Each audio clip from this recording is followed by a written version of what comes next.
Shalom, shalom l'Église de Dieu. Shalom le peuple de Dieu. Shalom l'Église.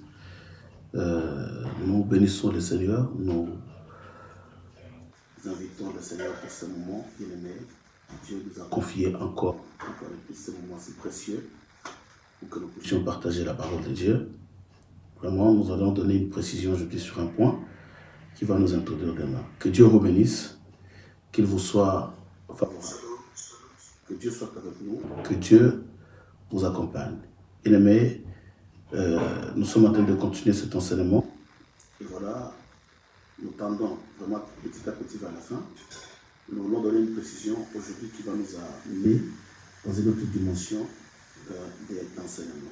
Voilà, je bénis tous les enfants de Dieu dans le monde entier, les enfants de Dieu de la radio et la communauté Pain du Soir, les enfants de Dieu de l'oracle de l'Éternel partout dans le monde, ainsi que ses serviteurs. Voilà, il nous allons prier pour confier ces moments entre les mains de Dieu.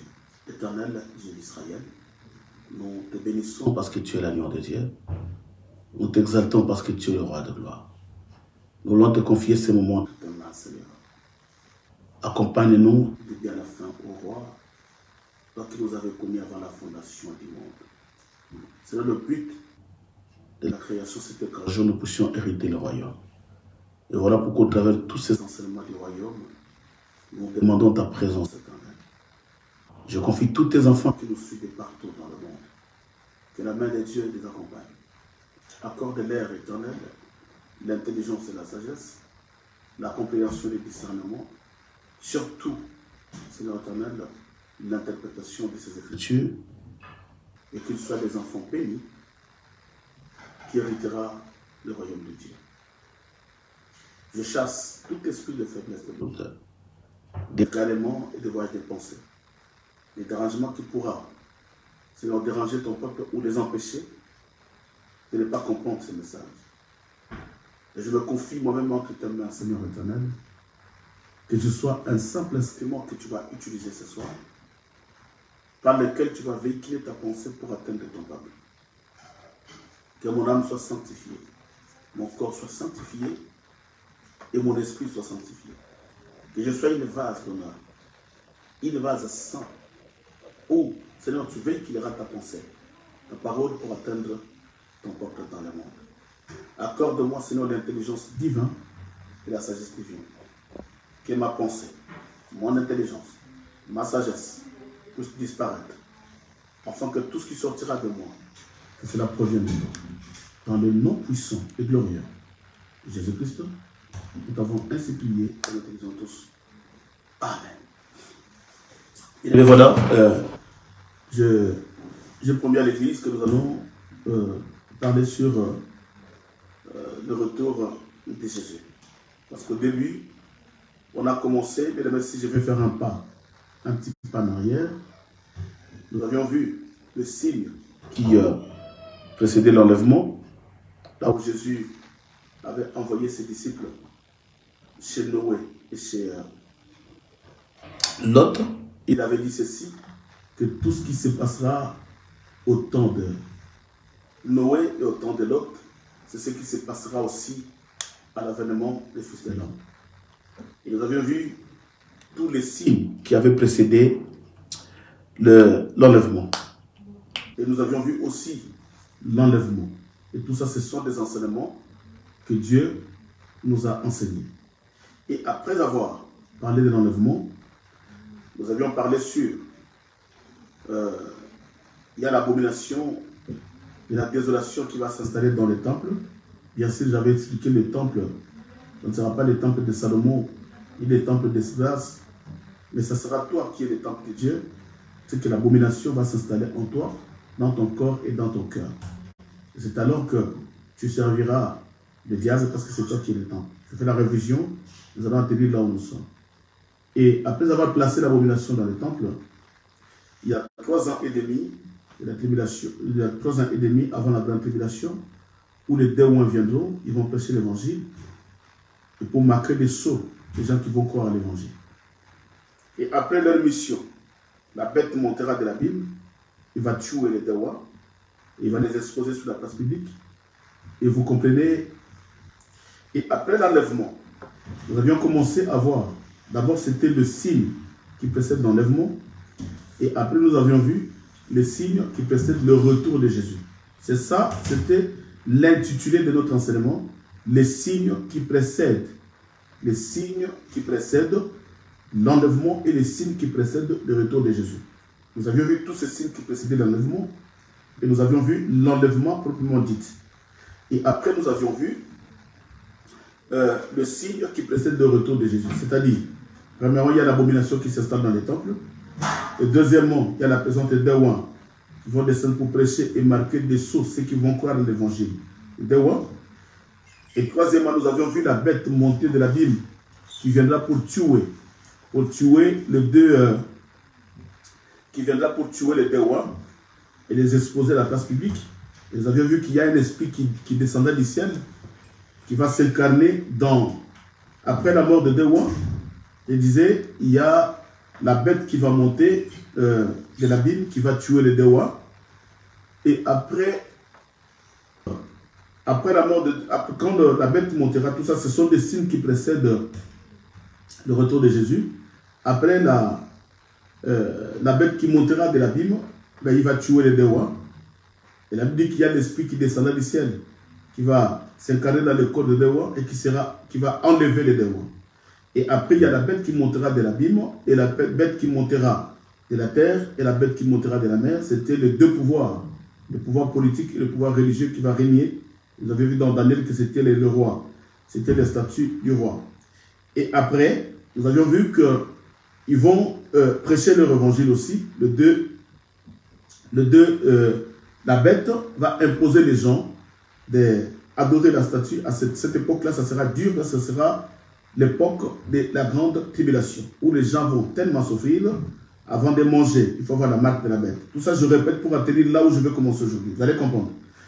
Et dès qu'ils vont terminer leur mission, 3 ans et demi, il y a le 75 jours, c'est-à-dire 75 jours, qui va se succéder, qui va précéder l'arrivée de Jésus, le retour glorieux de Jésus. Ça sera un temps où la Bible appelle, ce n'est pas moi, mais la Bible appelle cela les temps de la vengeance de Dieu, les temps de la colère de Dieu.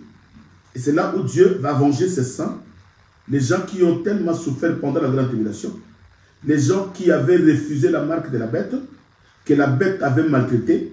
Ce sont ces gens-là que Dieu va envoyer ces signes, il va venger ces gens-là qui ont tellement souffert.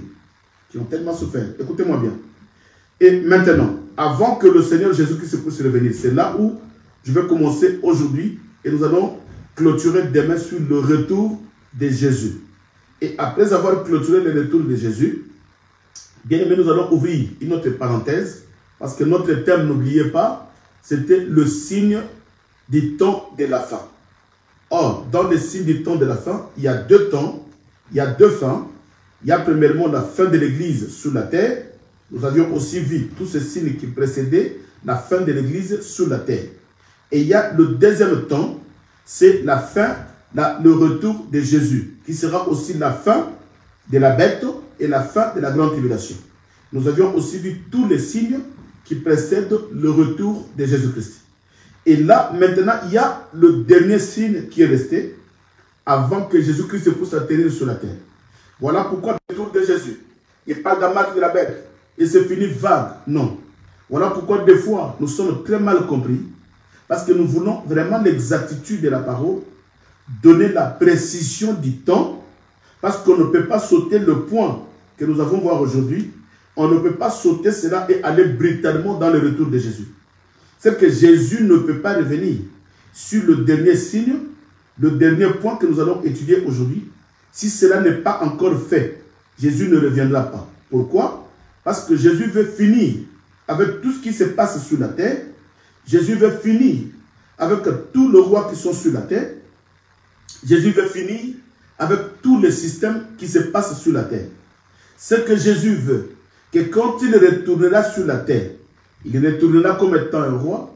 Et à ce temps-là, il va vivre en paix avec son épouse sur la terre et avec le peuple qui sont restés sur la terre, c'est-à-dire Israël et le reste des nations qui étaient restés sur la terre. Ils vont goûter le ciel. ils vont goûter le royaume des cieux par ce temps du millénium. Voilà pourquoi demain, je vais commencer aujourd'hui et je vais clôturer demain dimanche à midi sur le retour glorieux de Jésus. Et après le retour glorieux de Jésus, nous allons continuer notre enseignement parce que quand Jésus reviendra sur la terre, la vie ne se limite pas là, mais la vie va continuer parce qu'il y aura des milléniums, il y aura la guerre qu'on appelle Gog et Magog, il y aura le jugement dernier et il y aura l'enfer qui va s'ouvrir et il y aura aussi le royaume des cieux qui va s'ouvrir. Et c'est là où nous allons étudier qui ira en enfer et qui ira dans le royaume. Mais pour l'instant, comme Jésus n'est pas encore de retour, la porte du royaume des cieux est encore fermée et la porte de l'enfer est encore fermée. Mais vous allez comprendre, quand demain, dimanche, quand est-ce que la porte de l'enfer va être ouverte? Comment la porte de l'enfer s'ouvrira pour qu'on commence maintenant le jugement dernier, pour implanter les gens qui vont être là-bas et pour ramener les gens qui seront dans le royaume des cieux. Donc nous allons continuer l'enseignement. Mais aujourd'hui, je commence sur un point pour qu'on attaque et pour qu'on atterrisse sur le retour de Jésus. Vous allez comprendre que vous enseignez. Jésus-Christ revient bientôt. Le retour de Jésus. Mais vous allez comprendre que depuis qu'on a commencé l'enseignement, on n'a pas encore parlé sur le retour de Jésus. Et c'est aujourd'hui que je vais commencer. Mais avant aussi de commencer sur le retour de Jésus, il y a un dernier point qui est tellement important que Dieu attend que cela s'efface avant que Jésus descende sur la terre. Quel est ce point-là? Une précision. Bien aimé, écoutez, je veux dire à l'église ceci. Il y a ce qu'on appelle Babylone la Grande. Ce Babylone la Grande doit d'abord tomber avant que Jésus revienne. Parce que vous savez, si on ne parle pas de Babylone la Grande, bien aimé, les gens peuvent parler du retour de Jésus. Mais comment Jésus va retourner sur la terre s'il y a encore Babylone la Grande sur la terre? Or que la Bible est précise. Et nous allons voir cela en profondeur. Bien aimé, l'évangile, c'est la précision des Écritures. L'évangile, ce n'est pas prendre un verset et commencer à crier. Mais l'évangile, bien aimé, c'est la précision de l'Écriture et placer les Écritures par rapport au temps. Voilà pourquoi celui qui n'a pas l'œil, il prêchera, bien aimé dans le Seigneur, le retour de Jésus vaguement, parce qu'il ne sait pas placer les époques et les temps, il ne sait pas placer le période, tout ce qui se passe périodiquement, et que cela puisse prendre une place. Et voilà maintenant, si on ne parle pas de Babylone la Grande, et qu'un jour, les gens vous posent la question, on vous a parlé sur le retour de Jésus, oui, mais c'est quoi Babylone la Grande? Qu'est-ce que tu vas répondre? Parce que tu n'as pas la connaissance de ça.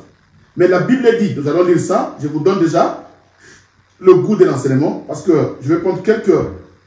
C'est là où nous allons nous acharner aujourd'hui, et que demain nous allons toucher le retour purement de Jésus. Mais quel est le point qui nous reste pour que Jésus-Christ puisse revenir? Le point qui nous reste, c'est ce que Babylone la Grande doit d'abord tomber. Il faut qu'il y ait d'abord la disparition de Babylone la Grande.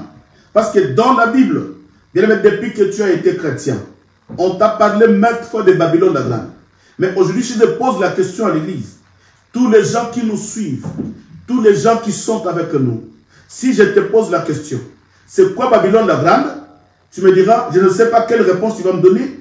Qu'est-ce qu'on t'a enseigné sur Babylone la Grande? Mais la Bible nous précise qu'avant que le Seigneur Jésus-Christ puisse revenir, il faut que Babylone la Grande puisse tomber. Parce que Dieu ne peut pas, Jésus ne peut pas descendre sur la terre et venir vivre ensemble avec Babylone la Grande. Non. Parce que Jésus viendra, il va régner comme un roi. C'est pourquoi vous allez comprendre que l'arrivée de Jésus, il est en train de faire disparaître toutes les choses qui manifestaient sur la terre, celles qui séduisaient l'Église, celles qui détruisaient l'Église et celles qui combattaient le peuple de Dieu. Babylone la Grande, c'est parmi les gens qui ont combattu l'Église. Voilà pourquoi d'ailleurs, la Bible dit, sortez du milieu d'elle mon peuple. Parce que Babylone est en train de vivre jusqu'à aujourd'hui. Vous allez comprendre que pendant que Babylone vit, la bête n'est pas encore là. Mais il y a un système sur la terre. Ce système-là, c'est ce que nous appelons Babylone la Grande. Vous allez comprendre c'est quoi Babylone la Grande. Bien aimé, la question que nous nous posons, Pourquoi Babylone la Grande doit tomber? C'est quoi Babylone la Grande? Pourquoi Babylone la Grande doit tomber? Et c'est quoi Babylone la Grande? Parce que la Bible va nous dire tout de suite qu'avant que le Seigneur Jésus-Christ revienne, il faut que Babylone la Grande tombe. Alors maintenant nous voulons comprendre. Parce que quand on parle de Babylone est tombée, Babylone doit tomber. Mais c'est de quoi exactement la Bible parle? C'est là où nous voulons avoir la connaissance aujourd'hui. Babylone la Grande, c'est quoi? Bien-aimé dans le Seigneur, je veux dire à l'Église que Babylone la Grande, premièrement, c'est Babylone prend plusieurs formes dans la Bible, des Genèse à l'Apocalypse. Voilà pourquoi j'ai voulu aujourd'hui parler de Babylone la Grande, qui doit tomber avant l'arrivée du Messie, avant l'arrivée de Jésus, pour que l'Église ait la connaissance exacte, bien aimé, de Babylone la Grande. Parce que les gens vont dans des églises par sentiment. On te pose la question, ça fait 20 ans que tu es dans cette église. Mais frère, c'est quoi Babylone la Grande? Tu ne sais pas. Mais on te parle de miracles.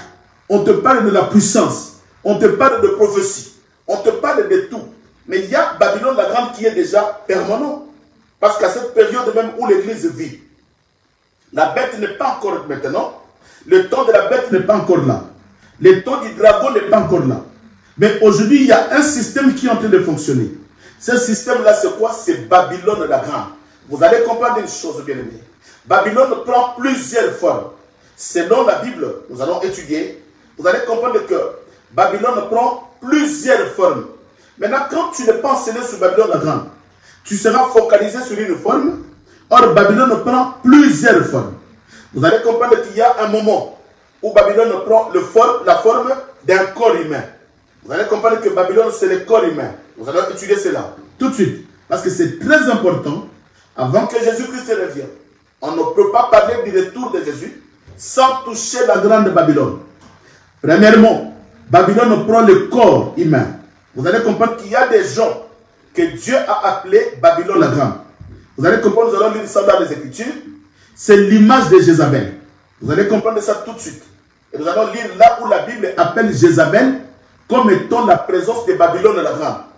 Babylone a pris la forme d'une personne. Comme, je donne un exemple comme Jézabel. Babylone peut prendre la forme d'un homme, d'une personne. Babylone peut prendre la forme d'un esprit.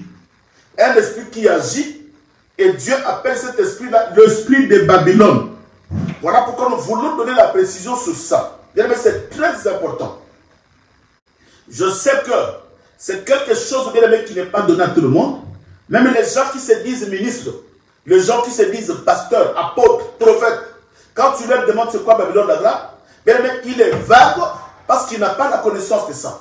Et je me pose la question pourquoi il est serviteur. Je me pose la question pourquoi il est ministre. Quand tu n'as pas le pouvoir, le temps de donner l'éclaircissement. Et voilà, les gens se sont camouflés sur les Écritures. Non, nous ne sommes pas complets. Nous connaissons en partie. Vous savez pourquoi Paul a dit cela? Je vais expliquer ça à l'église un jour. Pourquoi Paul a dit nous connaissons en partie? Non, bien aimé, quand tu es un ministre établi dans une église, tu ne peux pas être focalisé sur un domaine. C'est que tous les champs, tous les domaines de la Bible, Dieu doit te les donner pour que tu sois une bénédiction pour l'église. Et maintenant, si tu n'as pas d'autres, si tu n'as pas la connaissance parfaite de l'évangile, et qu'il y a d'autres points que tu ne connais pas, et quand les enfants de Dieu viennent te demander, qu'est-ce que tu vas répondre? Voilà pourquoi le diable a injecté aujourd'hui beaucoup de serviteurs qui se sont incarnés sur un point, mais lui c'est le pouvoir. Ouais, vous, vos enseignements là, ça ne nous regarde pas. Les gens distraient l'église avec les enseignements. Nous, c'est la puissance de la parole. Bien aimé, Dieu n'a jamais agi dans la puissance sans la parole. Dieu n'a jamais agi dans l'onction sans l'enseignement. Dieu n'agit jamais par le miracle sans la parole. Or, le miracle accompagne l'enseignement. La puissance accompagne l'enseignement. Bien aimé, sans l'enseignement, le miracle n'existe pas. Sans l'enseignement, la puissance n'existe pas. Parce que la puissance de Dieu, c'est l'accompagnateur de l'enseignement. C'est l'accompagnateur de la parole. Celui qui dit celui qui aime l'enseignement qui me dit j'aime. Je ne vous entends pas. Je ne vous entends pas, je vais vous sentir. Je vais vous entendre. Mais voilà pourquoi la Babylone la Grande prend plusieurs connotations. Il prend plusieurs formes. Il peut prendre le corps humain Un exemple, comme le corps de Jézabel. Vous avez expliqué ça tout de suite. Et Babylone peut prendre un esprit. Voilà pourquoi Dieu dit, l'esprit qui agissait en Israël, c'était l'esprit de Babylone la grande. Or, l'esprit, c'est quoi? La Bible appelle cela la grande prostituée. La grande prostituée. Nous allons voir les connotations de Babylone la grande tout de suite. Et il peut prendre un système. Voilà pourquoi aujourd'hui, bien aimé, Babylone la grande, c'est un système qui a pour mission de séduire l'Église, qui a pour mission de séduire le peuple de Dieu. Ça, c'est l'esprit de Babylone la grande. Voilà pourquoi aujourd'hui, l'Antichrist n'est pas encore là. La bête n'est pas encore là. Le dragon n'est pas encore là. Mais celui qui agit comme un système aujourd'hui dans l'Église, c'est Babylone la grande. Voilà pourquoi Dieu. Mais vous allez comprendre que Babylone, c'est aussi un instrument que Dieu a utilisé. Suivez-moi bien. Je donne une précision qui est tellement importante, une précision qui est tellement importante pour que demain nous puissions parler sur le retour de Jésus. Bien aimé, si on ne parle pas de Babylone la grande, c'est que Jésus ne reviendra pas. Or, Jésus revient quand Babylone la grande, quand il y a la chute de Babylone la grande. Suis-moi très bien. Suis-moi très bien. Babylone la grande peut prendre le corps humain. Babylone la grande peut être un esprit. Babylone la grande peut être un système. Voilà pourquoi, quand Dieu considère Babylone comme un esprit, Dieu peut utiliser Babylone la grande. C'est que Babylone la grande, c'était un instrument que Dieu utilisait. Bien aimé, suivez-moi bien. Dieu a utilisé la grande Babylone. Le diable aussi a utilisé la grande Babylone. Nous devons faire la différence. C'est un enseignement profond. Quand est-ce que Dieu utilisait Babylone la grande? À chaque fois quand Israël péchait, Dieu utilisait Babylone comme étant une nation pour aller combattre le peuple d'Israël qui était l'image de l'Église. À chaque fois que Israël péchait, à chaque fois que Israël déviait les ordonnances et la loi de Dieu, Dieu a envoyé cette nation païenne. Dieu a envoyé cette nation impie pour aller combattre Israël.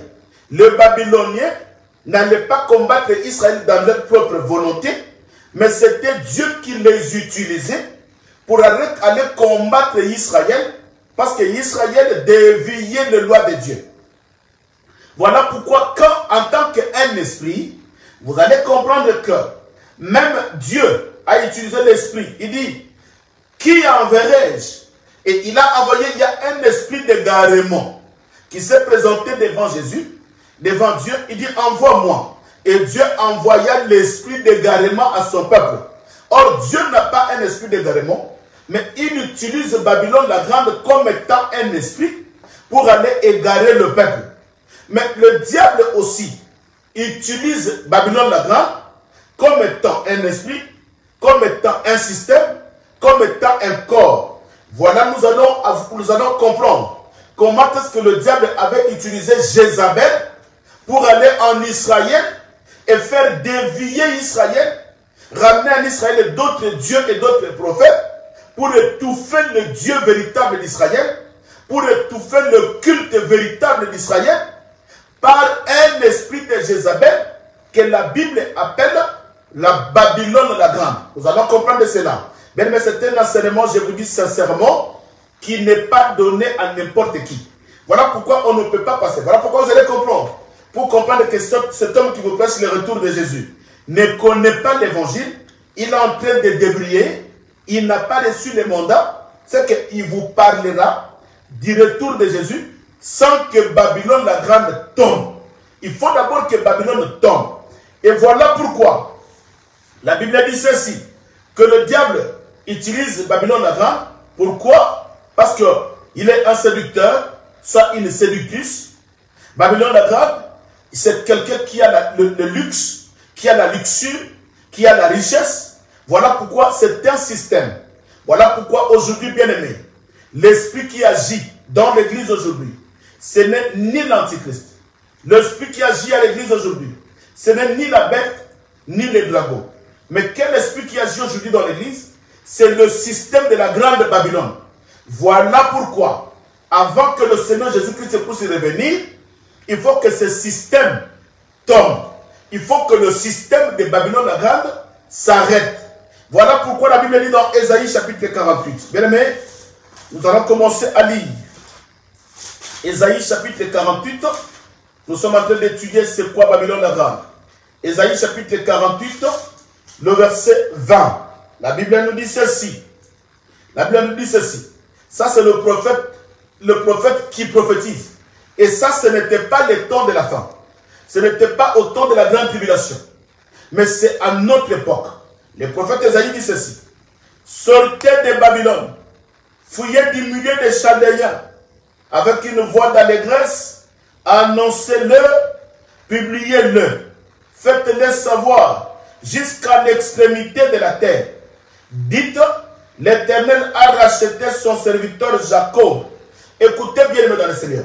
Le prophète Ésaïe avait déjà vu qu'il y a l'esprit de Babylone la Grande qui était déjà en train de régner sur la terre. Maintenant, le prophète est en train de donner un signal d'alarme. Il dit à l'Église et à toute la nation et aux extrémités de la terre. Il dit, sortez du milieu d'elle, mon peuple. Sortez du milieu de la grande Babylone. Or, la grande Babylone, selon le prophète Ésaïe, c'était un système qui était déjà dans l'église. Et c'est le système que nous vivons aujourd'hui dans des églises. Écoutez-moi un pasteur qui dit, nous, puissance de la parole. Nous démontrons la puissance. Nous, c'est le miracle. Bien, mais quand tu vas dans de telles églises qui parlent que de la puissance, qui parlent que du miracle, il y a déjà un système babylonien qui est déjà dans cette église. Or, c'est ce système-là que Jésus doit faire tomber. C'est ce système-là qui doit d'abord s'arrêter pour que Jésus fasse son entrée sur la terre. Pour que Jésus, bien aimé, fasse son retour sur la terre. Ésaïe avait vu cela. Et même l'apôtre Paul nous dit. L'apôtre Paul l'a vu. Écoutez ce que l'apôtre Paul dit. 2 Corinthiens chapitre 6, le verset 17. Je parle sur la grande Babylone. Parce qu'on vous a parlé sur la grande Babylone. Mais vous n'avez pas connu ce qu'est la grande Babylone. Je suis en train de donner la précision. Parce qu'avant que Jésus revienne, il faut que le système de la grande Babylone puisse s'arrêter. Il faut que le système de la grande Babylone puisse tomber. Et Paul aussi avait vu ça. 2 Corinthiens chapitre 6, le verset 17. La Bible me dit ceci. Le verset 17. C'est pourquoi sortez du milieu d'eux et séparez-vous, dit le Seigneur. Ne touchez pas à ce qui est impur et je vous accueillerai. Bien-aimés dans le Seigneur, ici même l'apôtre Paul a vu qu'il y a déjà le système de la grande Babylone qui s'est introduit à l'église.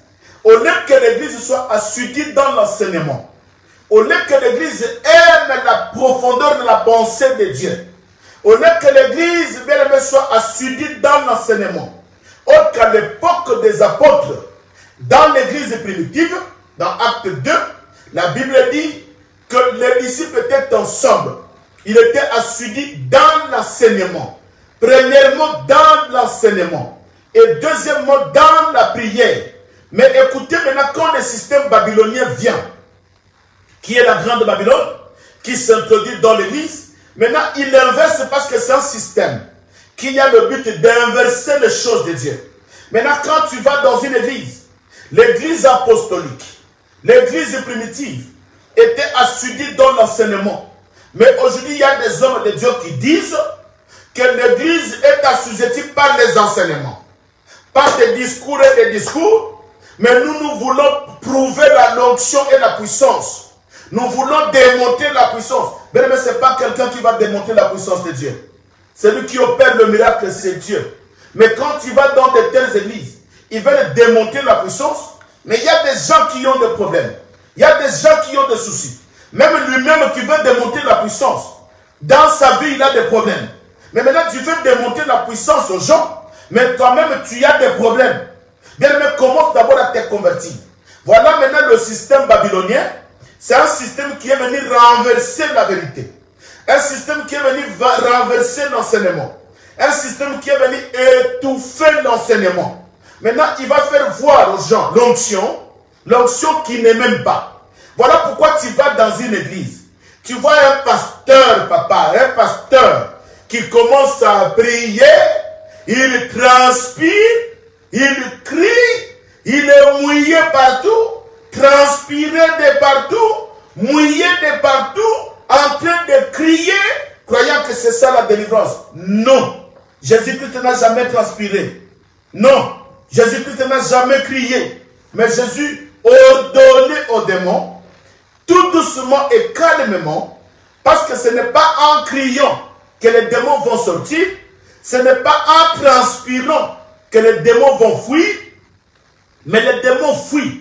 Une parole prononcée doucement qui est accompagnée de l'onction de Dieu. Une parole prononcée calmement, mais accompagnée de l'onction de Dieu. Voilà pourquoi Jésus disait, toi esprit impur qui est dans ce corps, maintenant même, libère ce corps. Ce n'est pas la parole, mais c'est l'onction qui accompagne la parole. Voilà pourquoi dans une église, là où il y a le système babylonien, bien aimé dans le Seigneur, les gens vont commencer à crier. Ils vont faire des grimaces et des grimaces. Ils vont sauter de partout. Ils vont commencer à crier, bien aimé, à transpirer, croyant qu'en transpirant, c'est ça l'onction. Nous, c'est la délivrance. Nous, c'est l'onction. Nous, c'est le miracle. Nous, c'est la puissance de la parole. Non, non, non. Ça, c'est un système babylonien. C'est pourquoi Jésus-Christ dit, avant son retour, il faut que ce système-là tombe. Alléluia. Que ce système-là tombe. Mais écoutez, c'est quoi Babylone? Bien aimé, je vous ai dit que Babylone prend beaucoup de connotations. Babylone prend beaucoup de formes. C'est pourquoi vous allez comprendre. Je vais vous donner des écritures bien aimées. Vous allez lire à la maison pour que cela ne nous prenne pas beaucoup de temps. Excusez-moi, je vais vous donner des écritures que vous allez lire à la maison pour que cela ne nous prenne pas trop de temps. Parce que sinon nous allons rester là. Je veux vraiment que je clôture avec la grande Babylone qui doit tomber pour que demain nous commencions le retour de Jésus. Parce que le dernier signe, la dernière chose qui est restée pour tomber, la dernière chose qui doit disparaître, malgré il y a des signes déjà qu'on a vus, c'est que le dernier signe qui doit ouvrir la porte pour que Jésus revienne, il faut que Babylone la grande tombe. Il faut que tout ce système qui est en train de diriger le monde tombe. Bien aimé, Babylone la grande, c'est tout un système. Oh, le système de Bill Gates. Écoutez-moi bien. Oh, ce que Bill Gates fait. Ce que la papauté fait. Ce qu'on prend pour la décision pour l'ordre mondial. Oh, tout ce qu'on fait pour le vaccin, tout. Bien aimé, ce n'est pas l'antichrist, mais ce n'est qu'un système babylonien, un système qui veut diriger le monde, un système qui veut régner. Voilà pourquoi avant que Jésus-Christ revienne, il faut que tous ces systèmes-là puissent tomber, il faut que tous ces systèmes-là s'arrêtent. Voilà pourquoi j'ai dit, derrière le vaccin des OMS, n'inculpez pas la bête qui n'est pas là. Mais c'est un système mondial, bien aimé, qui est lié au système babylonien. Un système qui veut régner, un système qui veut diriger, un système qui veut renverser la vérité.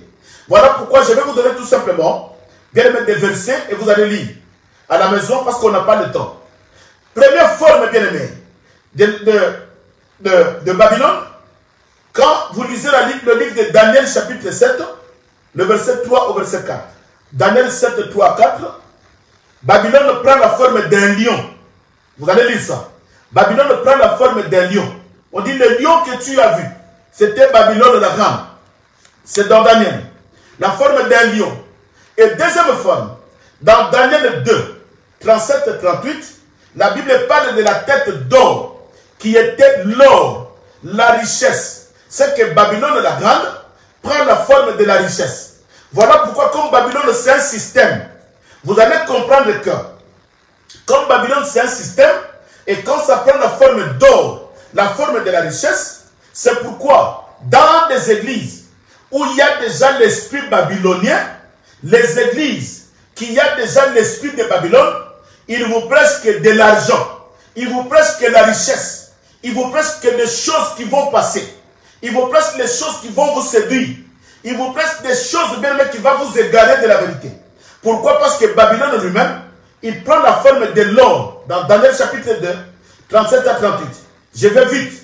Troisième point, Babylone prend la forme d'un aigle. D'un aigle. Pour vous dire, or le véritable aigle, c'est Dieu lui-même. Mais vous allez comprendre que la forme de Babylone, il prend aussi la forme d'un aigle. Pour vous prouver qu'il est capable de vous transporter. Il est capable de vous soutenir. Il est capable de vous protéger. En réalité, il est incapable. Ézéchiel chapitre 17, le verset 1 au verset 4.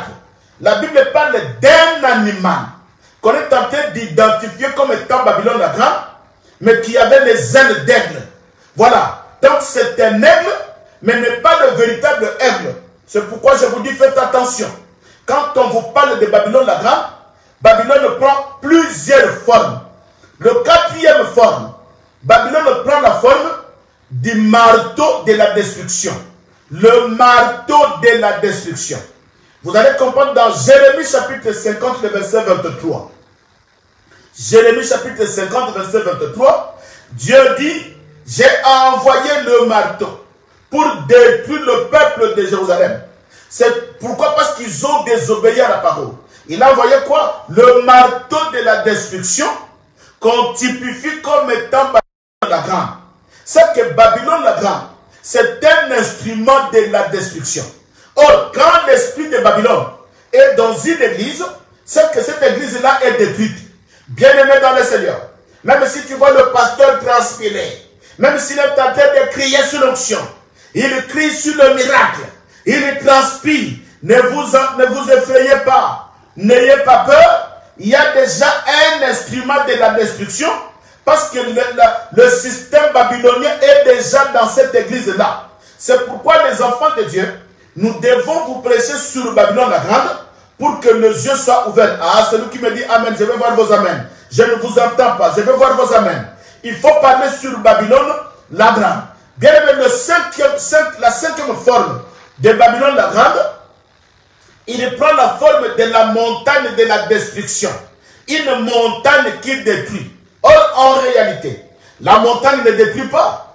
La montagne physique ne détruit pas. Mais quand la Bible parle de la montagne de la destruction, c'est que le système babylonien qui est déjà dans l'église et qui est en train d'étouffer l'évangile, qui est en train de détruire la parole. Voilà pourquoi la Bible dit de la montagne de la destruction qui est dans Jérémie chapitre 51, le verset 25 au verset 26. Jérémie 51, verset 25 et verset 26. Vous allez lire ça, bien me comprenez les Écritures. Maintenant, je vais aller sur sa représentation physique. La représentation physique. Bien aimé, il est appelé, écoutez, il est appelé la grande prostituée. Babylone la grande est appelée la grande prostituée. Là, c'est dans Apocalypse chapitre 17, le verset 1er. Apocalypse chapitre 17, le verset 1er, la Bible dit ceci.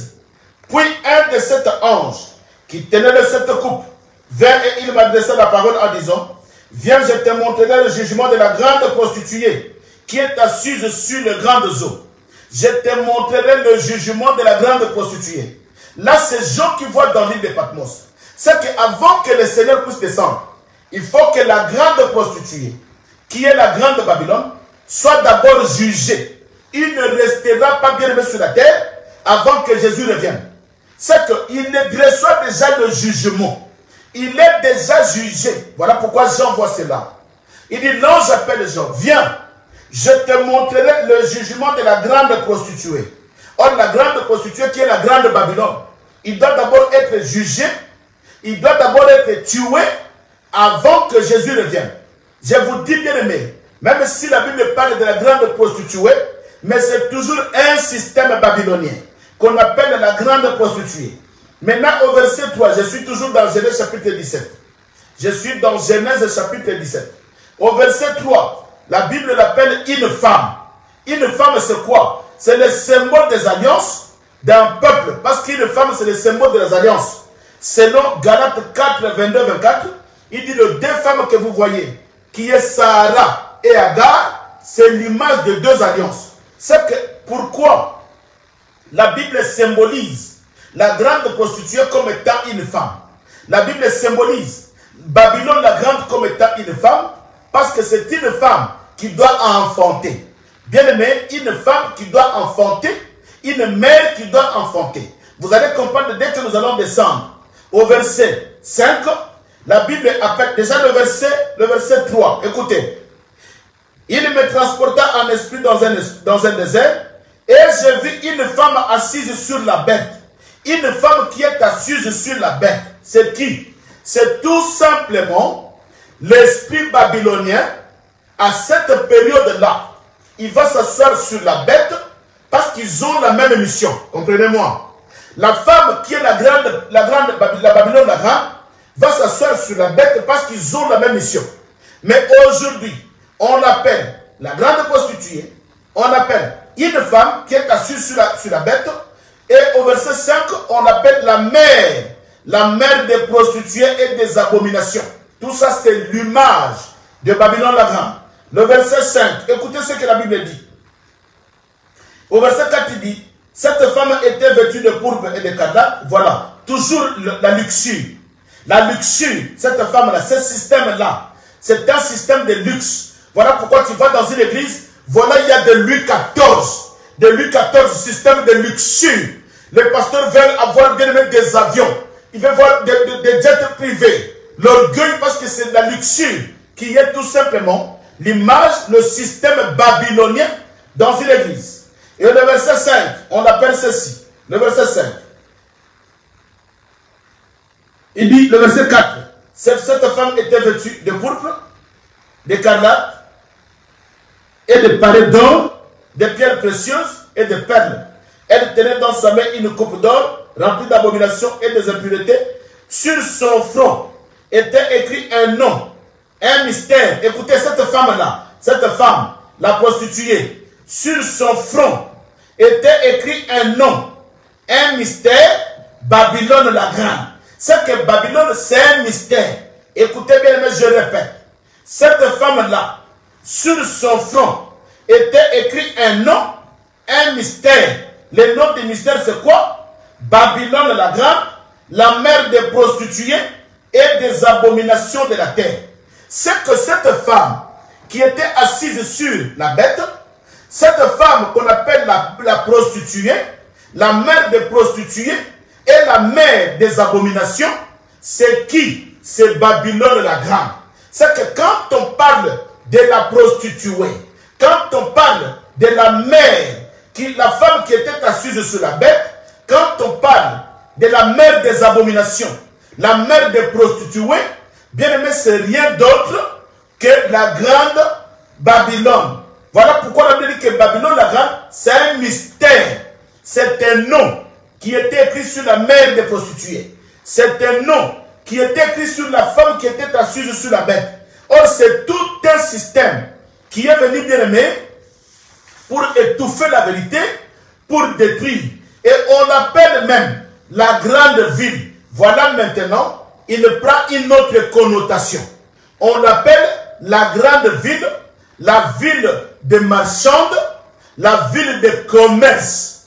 Voilà pourquoi, bien aimé dans le Seigneur, nous sommes dans l'obligation d'étudier Babylone la grande qui va tomber pour que nous puissions comprendre qu'avant que Jésus-Christ revienne, il faut que tous les systèmes qui étaient sur la terre tombent. Écoutez, dans Apocalypse 16, 19, la Bible appelle Babylone la grande ville. Il a plusieurs connotations.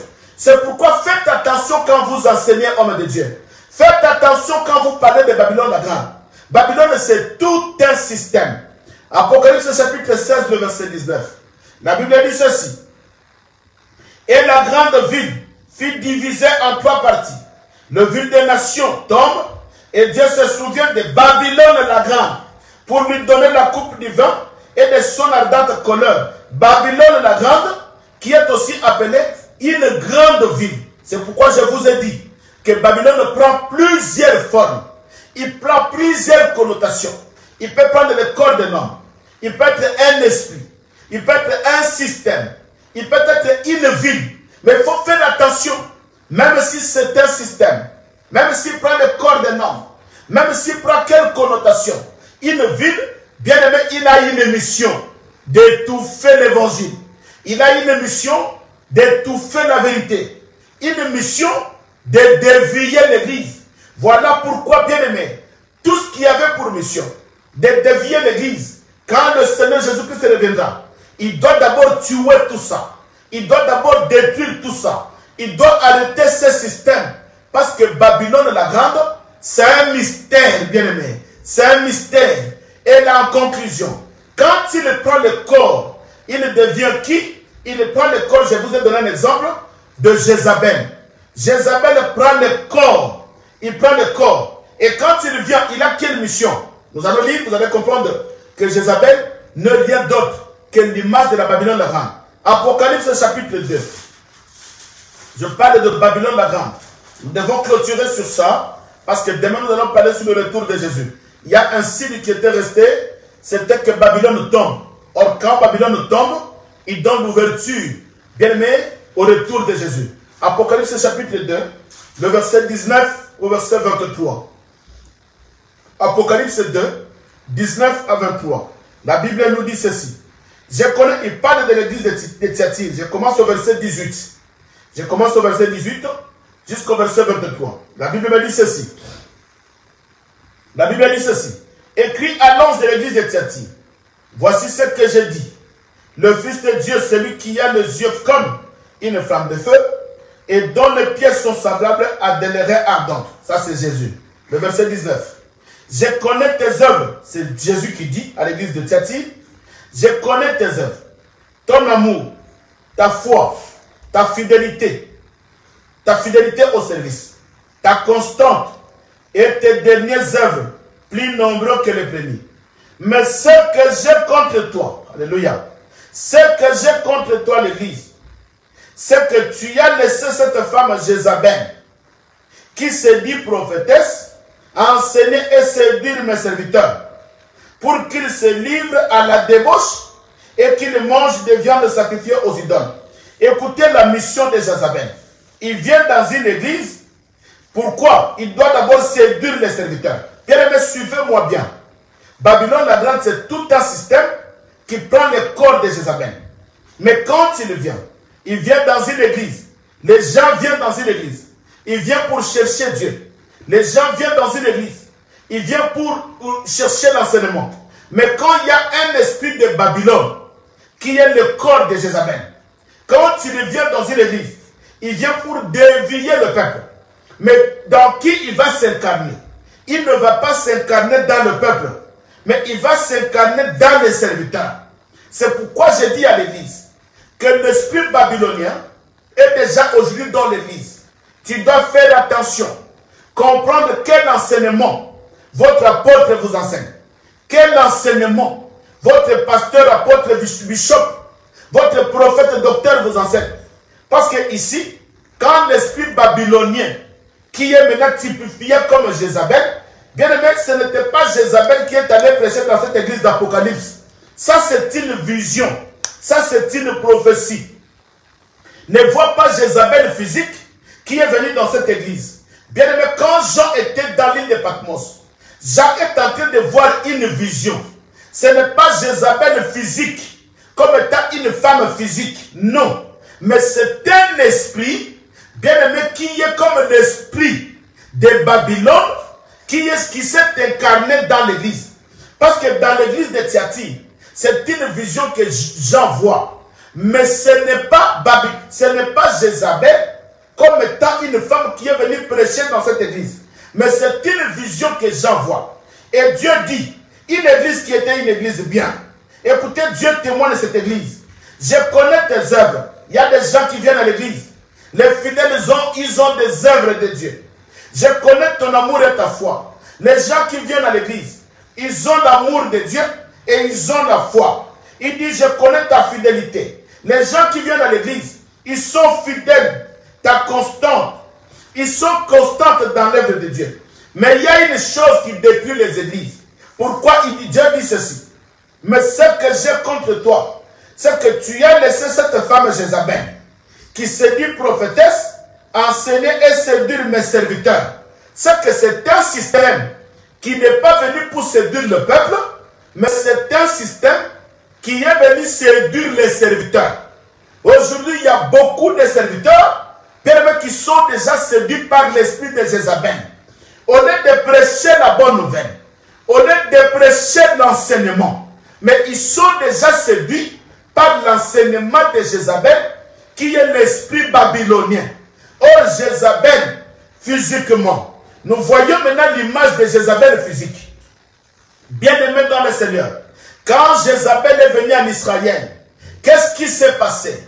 Israël qui était avec le prophète, Israël qui avait la loi de Dieu, Israël qui obéissait au commandement de Dieu, Israël qui avait sa doctrine, Israël qui avait son culte, Israël qui a adoré Dieu. Mais quand le roi Akab est allé épouser Jézabel, et que Jézabel est venue en Israël, or que Jean a vu déjà que l'église de Thyatire était condamnée par Dieu parce qu'ils avaient laissé l'esprit de Jézabel dans cette église. Mais voilà maintenant l'image de Jézabel. C'était déjà passé en Israël. Voilà pourquoi, bien aimé dans le Seigneur, le roi Akab est allé épouser Jézabel. Jézabel a ramené son système en Israël. Il a étouffé tous les prophètes. Il a tué tous les prophètes. Vous allez comprendre d'ailleurs. C'est pourquoi le prophète Élie fuyait, parce que Jézabel avait tué tous les prophètes. Bien-aimés dans le Seigneur, aujourd'hui il y a des hommes de Dieu qui sont déjà tués. Ils sont physiquement présents, physiquement vivants, mais Jézabel les a déjà tués. Il y a des apôtres, des prophètes, qui sont physiquement à l'église, mais spirituellement Jézabel les a déjà tués. Alléluia. Or en Israël, ce n'était pas la tuerie physique, mais ce n'était pas la tuerie spirituelle, mais c'était la tuerie physique. En Israël, Jézabel, qui est l'esprit de Babylone, a déjà tué, bien aimé, plusieurs prophètes. Voilà pourquoi Élie fuyait. Pendant que Dieu avait dit à Élie, Élie, qu'est-ce que tu fuis? Je suis en train de fuir Jézabel, qui a tué tous les prophètes. Je suis resté moi seul. Dieu dit non, non, non, non. Et Élie, écoutez, tu n'es pas seul. Il y a encore Siméon quelque part qui n'a pas fléchi les genoux. Alléluia. Il y a encore Lévi quelque part qui n'a pas fléchi les genoux. Bien aimé, parmi les 7000 qui n'ont pas fléchi les genoux, Dieu comptait aussi Siméon. Mais il disait à l'époque, c'était dans l'ombre, mais il parlait à Élie. Pendant que Élie fouillait Jézabel, qui tuait les prophètes physiquement. Or, l'esprit de Jézabel est aussi aujourd'hui. Qu'est-ce que Jézabel a fait? Il a tué le prophète. Il a tué le culte en honneur de Dieu. Il a tué le sacrifice en honneur de Dieu. Il a tué l'adoration de Dieu. Maintenant, il a mis ses prophètes à elle. Bien aimé, il y avait des prophètes de Baal. Il a imposé son Dieu, le Dieu de Baal. Il a imposé ses prophètes. Maintenant, tout le culte en Israël était étouffé. Toute l'adoration de Dieu en Israël était étouffée. Or, cet esprit de Jézabel, c'est cet esprit-là qui règne maintenant dans l'église de Dieu. Maintenant, il ne tue pas les prophètes physiquement. Élie fuyait parce que l'esprit babylonien, qui est typifié par Jézabel, il avait tué physiquement les prophètes de Dieu en Israël. Mais aujourd'hui, les prophètes ne sont pas tués physiquement. Voilà pourquoi s'il y a des ennemis de la vérité, bien aimé, ce n'est pas l'église, mais c'est le soi-disant pasteur, c'est le soi-disant prophète, c'est le soi-disant apôtre, c'est le soi-disant évangéliste, c'est le soi-disant docteur. Ce sont eux qui sont l'ennemi numéro 1 de la vérité, parce qu'il y a déjà en eux l'esprit de Jézabel. C'est que Jézabel les a déjà tués physiquement. Voilà pourquoi aujourd'hui, bien aimé, ils ne veulent pas la vérité. Ils commencent à critiquer la vérité, mais lui, Siméon là, qu'est-ce qu'il nous montre? Qu'est-ce qu'il croit? C'est lui qui détient la vérité. Pourquoi? Jézabel les a déjà tués. Alléluia. Jézabel les a déjà détruits spirituellement. Bien aimé, ils sont tués physiquement. Voilà pourquoi ils sont devenus l'ennemi de la vérité. Pourquoi? Parce que Jézabel, c'est tout simplement, bien aimé, l'image de la Babylone la Grande, qui est un système que Dieu doit détruire avant le retour de Jésus. Voilà pourquoi vous allez comprendre que Jézabel n'a pas tué tout simplement les prophètes, mais Jézabel tuait aussi le peuple. Vous connaissez l'histoire de Naboth. Naboth qui avait son champ. Jézabel a menti. Jézabel a cherché à mentir. Il a cherché à mentir pour détruire Naboth parce qu'on avait besoin de son champ, de son héritage.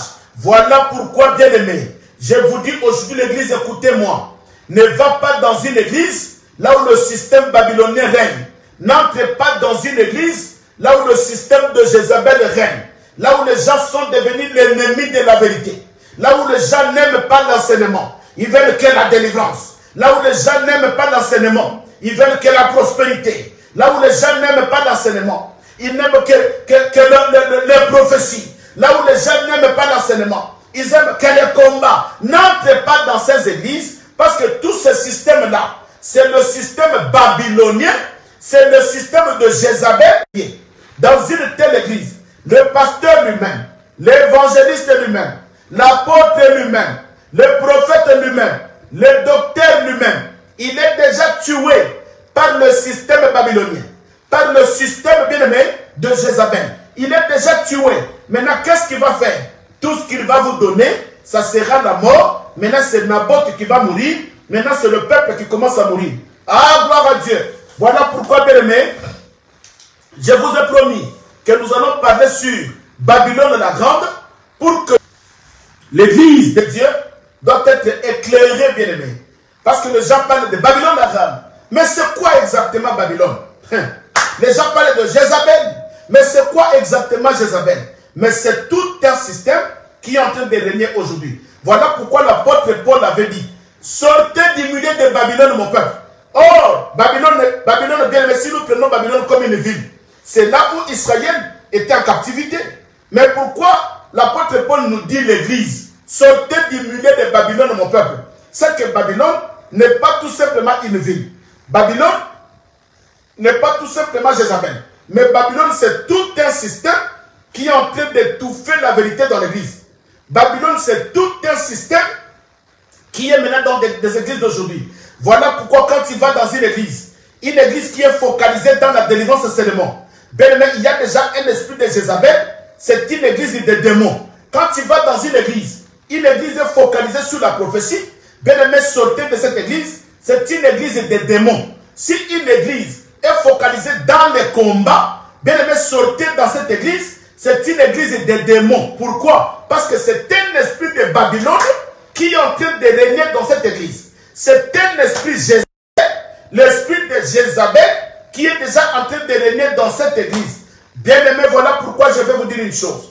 Quand tu lis dans le livre de 2 Rois, chapitre 9, le verset 31-33, 2 Rois, chapitre 9, 31 à 33, bien aimé, vous allez comprendre une chose, que là où Jézabel était mort, la mort de Jézabel, là où Jézabel était mort, quand nous allons parler demain, écoutez-moi, quand nous allons parler demain de le retour de Jésus, comment est-ce que la bête sera tuée, vous allez comprendre que c'est la même place où Jézabel était mort, et c'est aussi la même place où la bête aussi sera tuée. Pourquoi? Parce qu'ils avaient la même mission.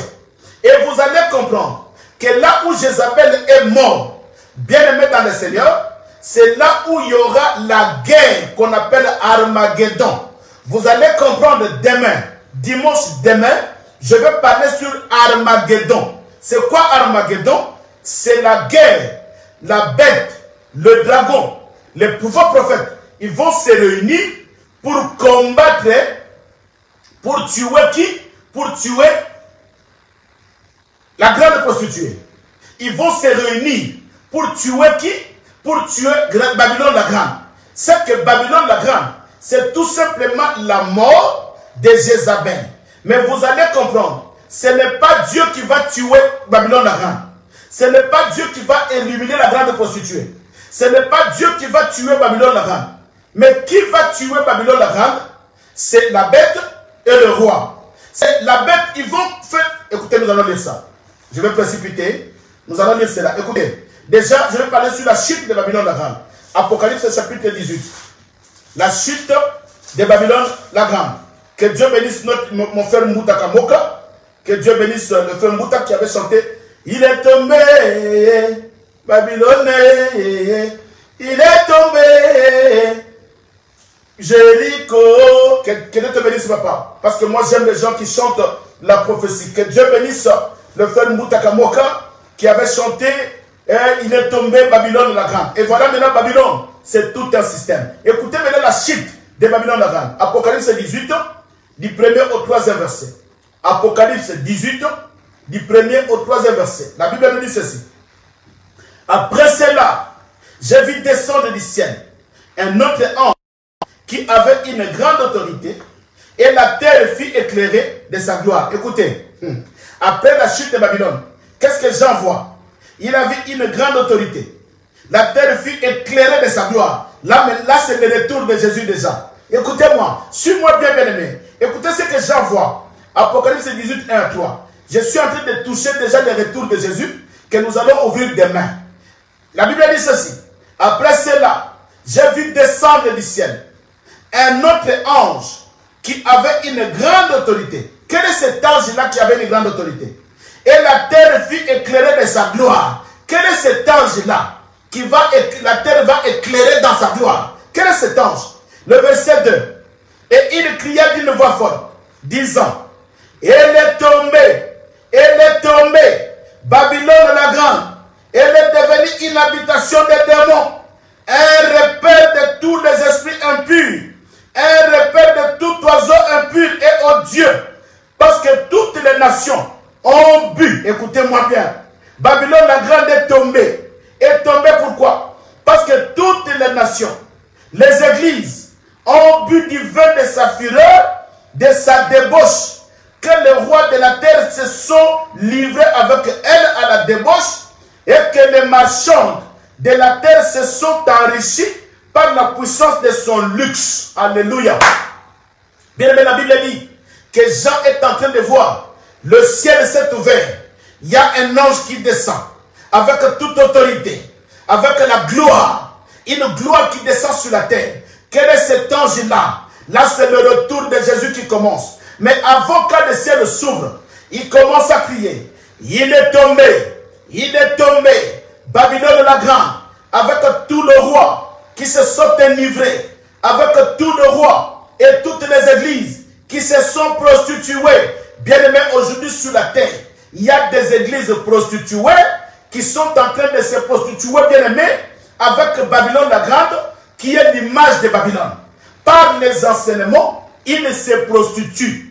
Par les enseignements, ils se prostituent. C'est qu'ils quittent le Dieu d'Israël pour aller chercher d'autres enseignements.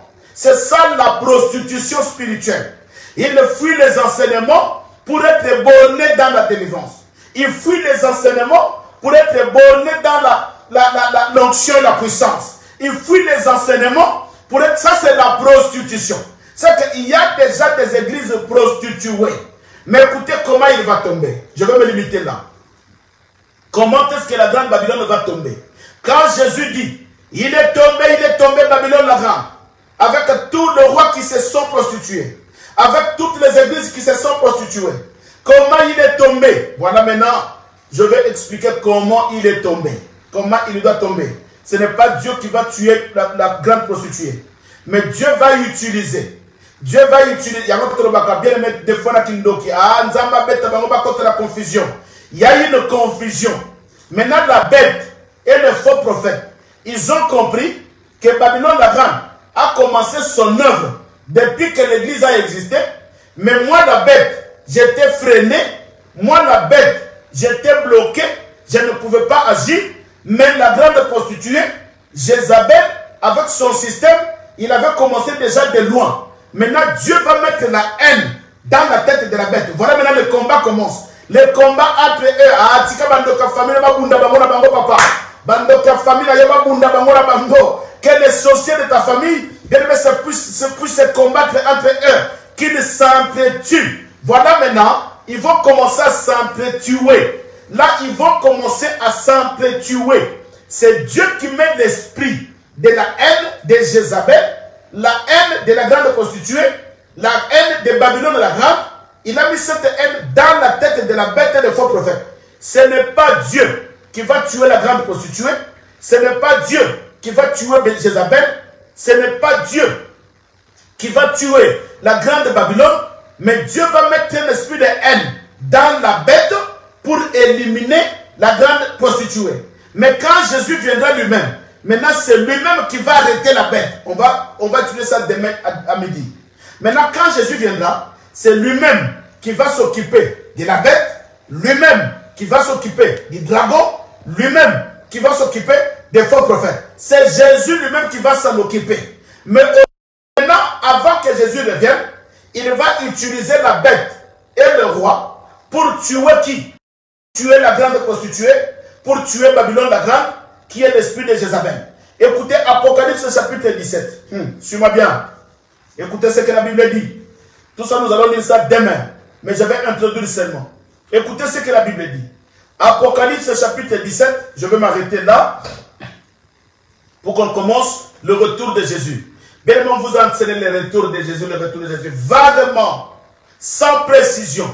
Voilà pourquoi Dieu nous a donné le temps de donner la précision de la préparation de l'église, de l'enlèvement jusqu'au retour. Et nous allons continuer. Parce que quand Jésus revient, la vie ne se limite pas là. Même si Jésus revient, mais la vie continue. Nous allons voir qu'est-ce qui va continuer après le retour de Jésus. Nous allons étudier cela. C'est très important pour l'église de Dieu. Écoutez, Apocalypse chapitre 17, le verset 13 au verset 17. Apocalypse 17, je commence au verset 13 jusqu'au verset 17. Écoutez ce que la Bible dit. La Bible dit ceci. Le verset 13. La Bible dit ceci. Ils ont une même dessein. Je commence au verset 12. Je commence au verset 12, s'il vous plaît. Au verset 12.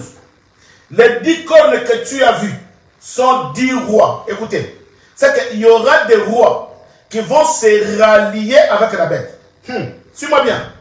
Les 10 cornes que vous avez vues représentent les rois qui n'ont pas encore reçu le royaume, mais qui reçoivent autorité comme roi pendant une heure avec la bête. Donc ce sont des rois qui n'ont jamais reçu l'autorité, mais que la bête va donner l'autorité. Bien aimé, écoutez. La bête arrive à la fin, mais il commence à instituer le roi. Il commence à introniser le roi. Pourquoi il intronise le roi? Parce qu'il commence à constituer une armée qui va combattre l'épouse quand Jésus va descendre. Comprenez-moi bien. Là maintenant la bête commence à constituer son armée. Parce qu'il sait déjà que dès que nous allons détruire la grande Babylone, Jésus va descendre. Maintenant, pour que Jésus puisse descendre, la bête, maintenant bien aimée, commence à préparer son armée pour combattre Jésus quand Jésus sera de retour. Et c'est cette guerre-là qu'on appelle Armageddon. La guerre de la bête contre Jésus qui revient. C'est cette guerre qu'on appelle Armageddon. Nous allons étudier ça demain. Soyez branchés à midi pile. Mais écoutez ici. Comme la bête comprend que Jésus est prêt, Jésus veut descendre, Jésus est de retour. Maintenant, qu'est-ce que la bête fait?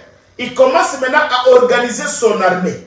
Il va instituer le roi et l'armée, d'abord pour tuer la bête, pour tuer Babylone la grande, et pour préparer la guerre contre Jésus, que nous allons étudier demain.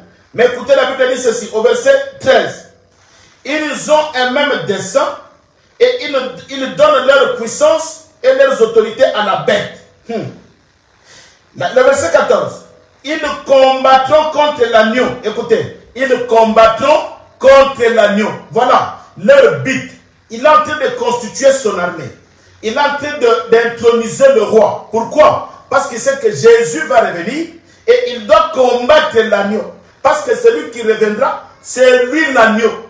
Mais sur la terre, la bête prépare son armée, il prépare ce roi, parce que Jésus va descendre et il doit combattre l'agneau. Écoutez le verset 14.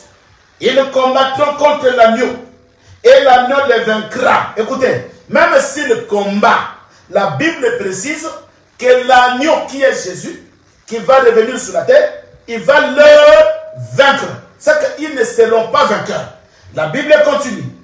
Parce qu'il est le Seigneur des seigneurs et le roi des rois. Écoutez, quand il reviendra, il reviendra comme le Seigneur des seigneurs, il reviendra comme le roi des rois. Alléluia.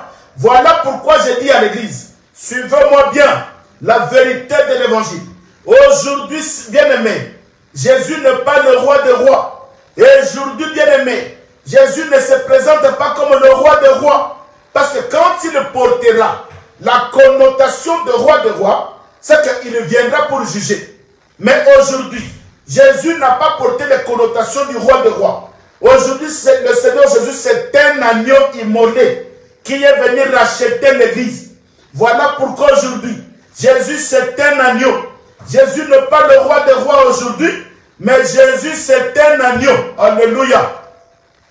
Mais le jour de son retour, il viendra comme le roi des rois. Pourquoi le roi des rois? Vous allez voir demain, nous allons parler que dès qu'il va descendre, il aura bien aimé les cavaliers, il aura toute une armée qui sera tout autour de lui comme un roi. Il y aura des cavaliers, il y aura un cortège des anges comme un roi. Mais quand il est venu à l'église, il n'avait pas le cortège des soldats.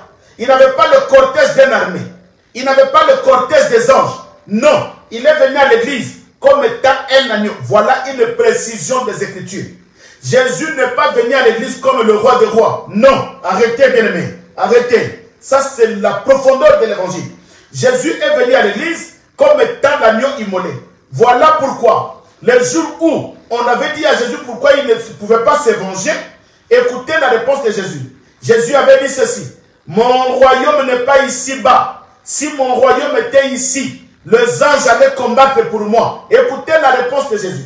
Mon royaume n'est pas ici-bas. Si mon royaume était ici-bas, les anges, mon armée, allaient combattre.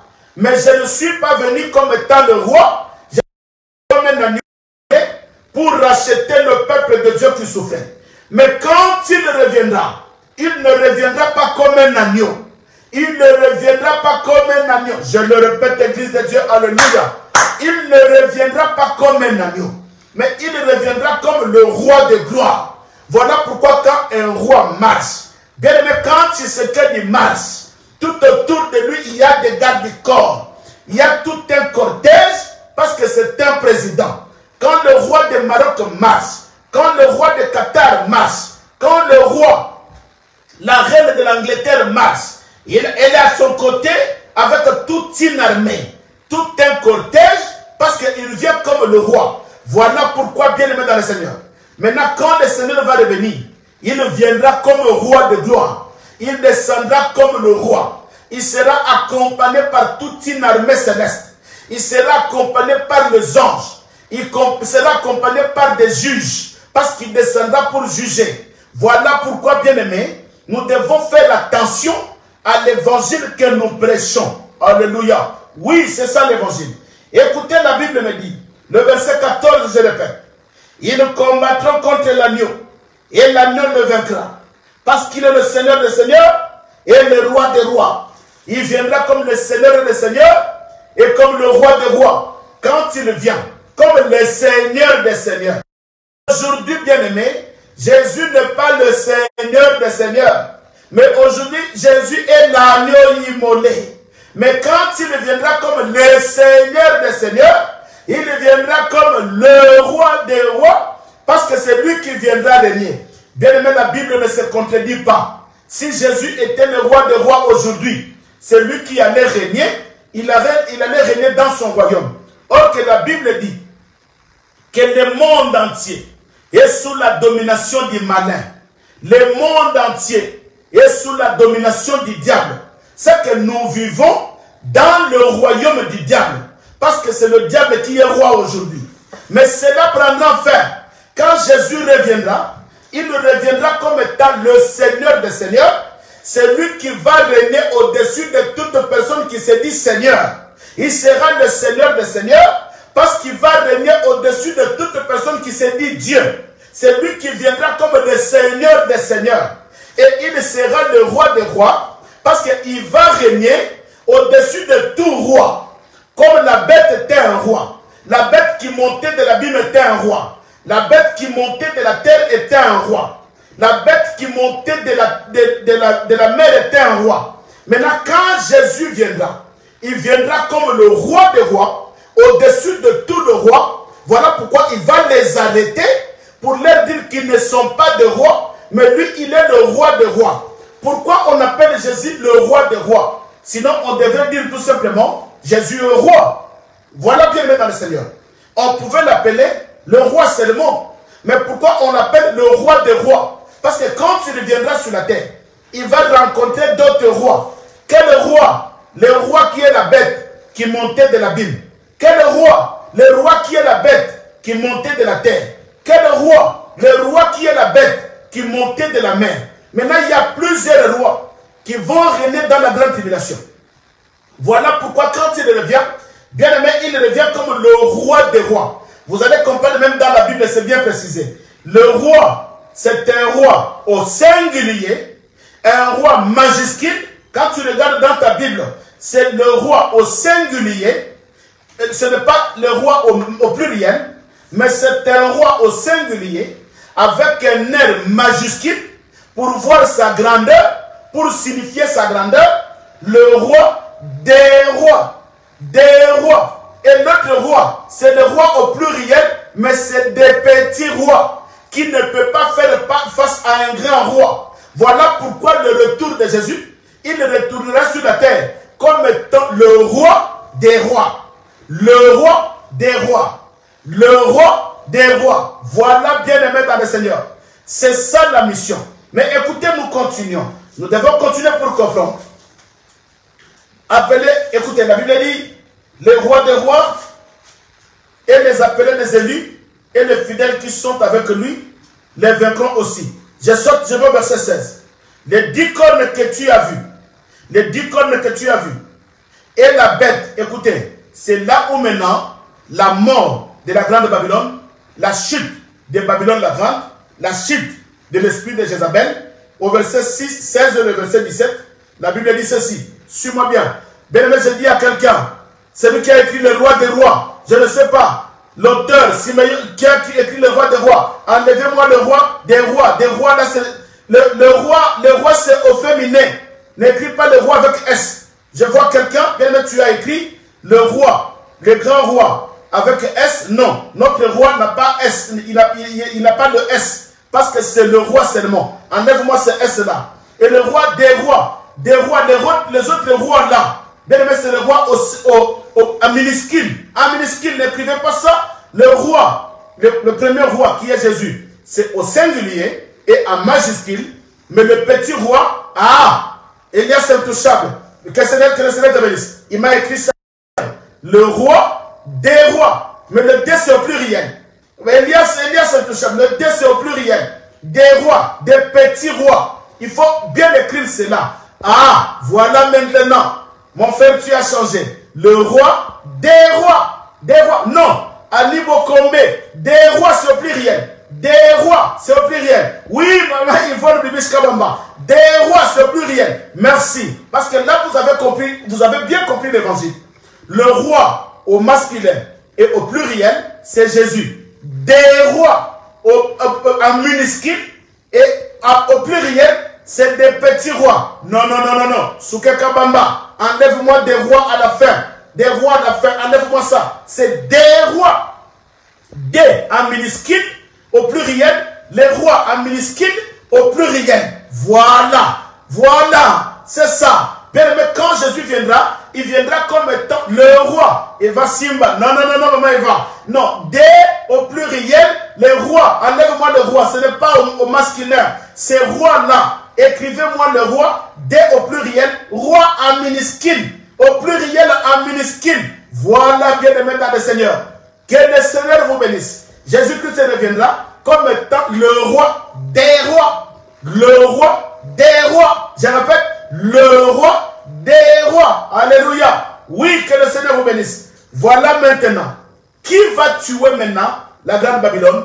Babylone la grande, l'esprit de Jézabel. Qui va les tuer? Je vous ai dit, ce n'est pas Dieu. Je vais clôturer là. Écoutez, la Bible dit ceci.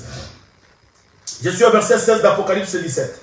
La Bible dit, le 10 cornes que tu as vu et la bête, écoutez, les 10 cornes que tu as vu, c'est-à-dire le roi et la bête haïront la prostituée. Écoutez, ils vont haïr la prostituée, la Babylone la grande, qu'on avait dit la mère des prostituées. Ils haïront la prostituée. Bien aimé, conflit au côté entre Bango, Poye Soazoya.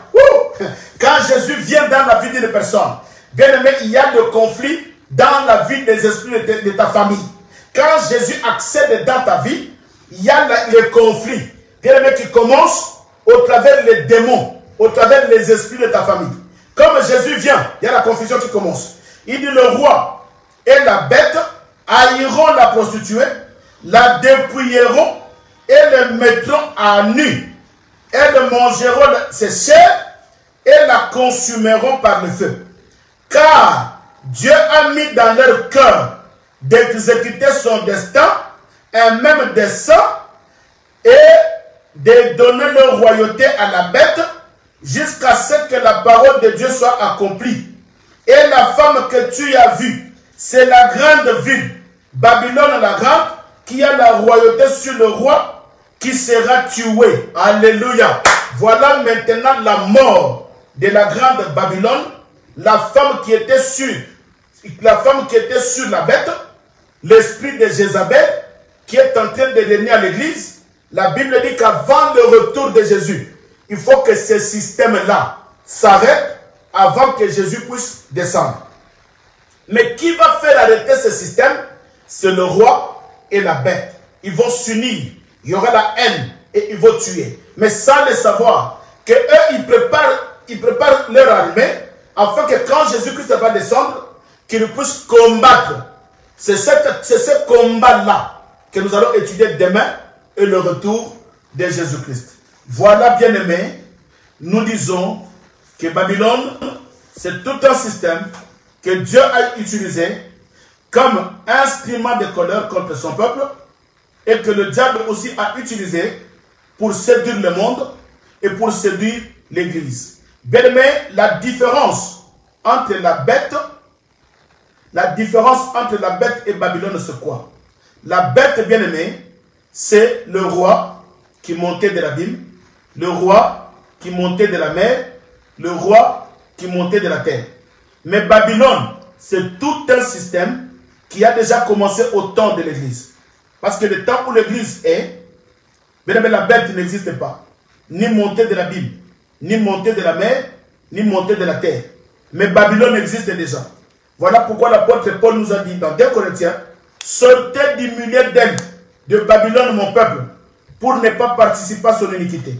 Voilà, bien aimé dans le Seigneur, c'était très important, cette précision, pour que demain, on puisse commencer sur le retour de Jésus. Soyez bénis, que Dieu bénisse toute la communauté Pain du Soir, que Dieu bénisse, bien aimé, l'église Oracle, partout dans le monde, en France, en Angola, à Londres, à Kinshasa, partout où il y a des églises oracles, que Dieu puisse vous bénir.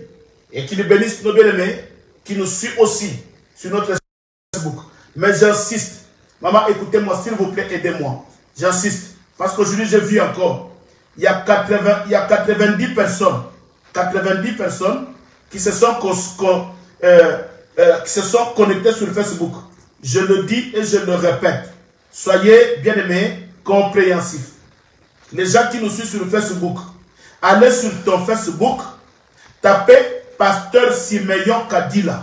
Allez sur ton Facebook, sur le recherche. Parce que nous sommes maintenant sur la page. Allez sur la page, sur ton Facebook, va sur recherche et tu vas taper Pasteur Simeon Kadila. Tu verras, il y a la page de l'église qui va sortir, qui est Pasteur Simeon Kadila. Abonne-toi pour que tu ne sois pas tout le temps. Parce que là, tu ne